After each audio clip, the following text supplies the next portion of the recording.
Okay guys, magandang hapon sa inyo. Welcome ulit sa aking channel, Berio TV Technical Vlog. Tuturo sa inyo sa video na to kung paano makadetect ng camera gamit ang Ghost Finder camera detector. Pero bago lahat, mga hindi pa nakasubscribe sa aking channel, huwag niyo kalimutan mag-subscribe at i-share at like nyo rin po yung aking video. At sa mga hindi nyo kakalimutan na i-hit yung notification bell para updated kayo kung may mga bago akong video na lalabas. Salamat. So guys, ito po yung ating camera, spy camera detector. Ghost Finder, makabili ka nito sa Shopee, mura lang, mga halagang 250, mga ganun lang.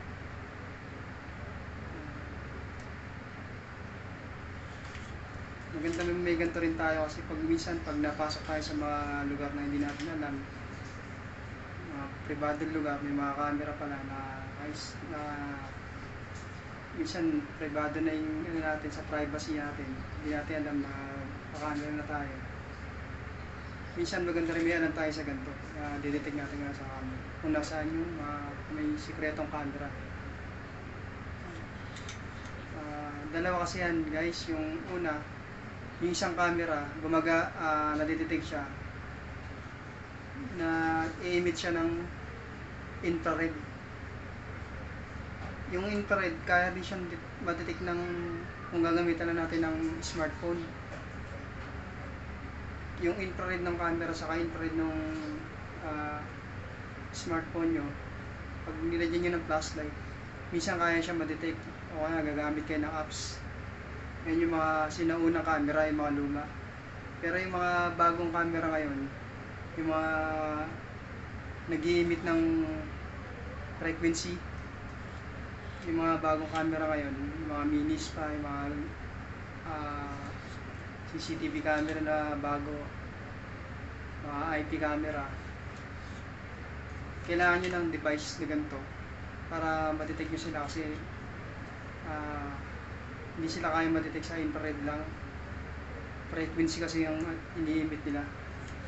So guys, etong nakaka-detect to sa magitan ng frequency. Nakikita nyo guys. So meron siyang A. Yung A para sa long range detection, pindutin nyo lang ilaw yan. Pag malayo yung camera, madidetect niya. Pag sa malapitan naman, itong B lang gagamitin natin. Abahan natin antena niya para mas mahaba yung range, yung radius ng pag detect niya. So kung malayo yung camera, pindutin lang natin to, makadetect niya na, makadetect siya. Pag malapitan naman, itong B. So nga pala guys, kapag magsasagawa kayo ng detection ng camera, pag siguraduhin yung nakapatay yung outlet, yung mga power, o kaya naman siguraduhin nyo kung walang outlet doon o walang mga power doon, mga ilaw, mga ganun. Kasi ang dinedetect nitong ating spy camera yung frequency. Huwag po natin kakalimutan na yung ating kuryente ay may frequency. Kaya may nakikita tayo sa mga electronic device, diba? May mga 60 Hz. Yan ang frequency. Ang dinedetect na is frequency. Kaya mas maganda, advisable kung magdetect tayo, patay yung power. Pero hindi naman natin maiiwasan yun kasi ginagamit. Pwede natin gawin, mag physical inspection tayo. I-consider natin yung location ng lugar, yung mga physical na mga nandun, mga bagay. Inspect natin yun kung ano yung mga nandun. Consider natin bakit may frequency, baka mamaya may power pala doon, may outlet, may ilaw. Pero kung wala naman, tapos tumutunog siya, sa makikita naman natin kung malalaman natin kung may camera yun.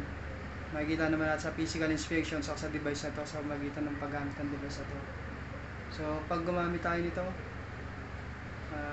ito halimbawa example, ito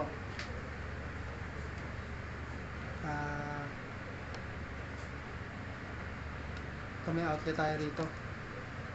Ayan, nakita niyo yung outlet na yan. Ayan. So may outlet tayo rito.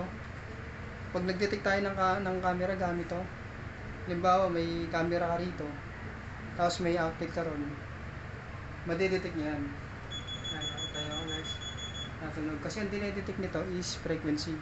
Kaya mas maganda kung bago tayo mag-detect, mag-physical inspection tayo kung may mga outlet. Pero kung wala naman, kasi karamihan naman sa mga naglalagay ng mga camera, patago, di ba? So, try natin mag-detect ng camera gamit itong ghost detector.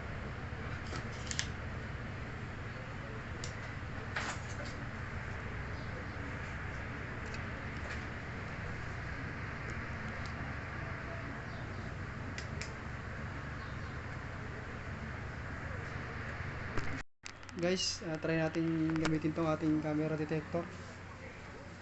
Try natin gamitin tong ating camera detector. Natin kami madidetect tayong camera. Itong A para sa long range.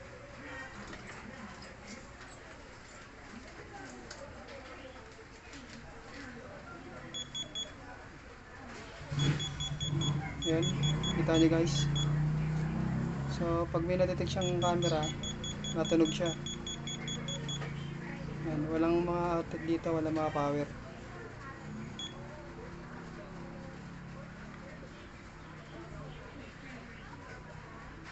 Ito naman B, pwede rin natin gamitin to. Kita nyo, nag-give din siya. May ilaw. Wala siyang tunog pero pag na-detect niya, may ilaw siya. So doon naman sa isa, tutunog yan pag na-detect niya.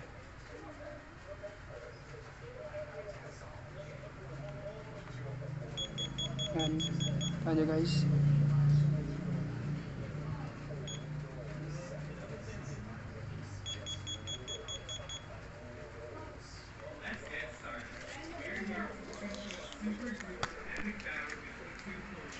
So ganoon lang po guys paggamit ng ating camera detector.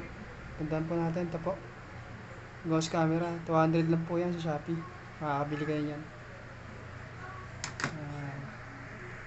Thanks po.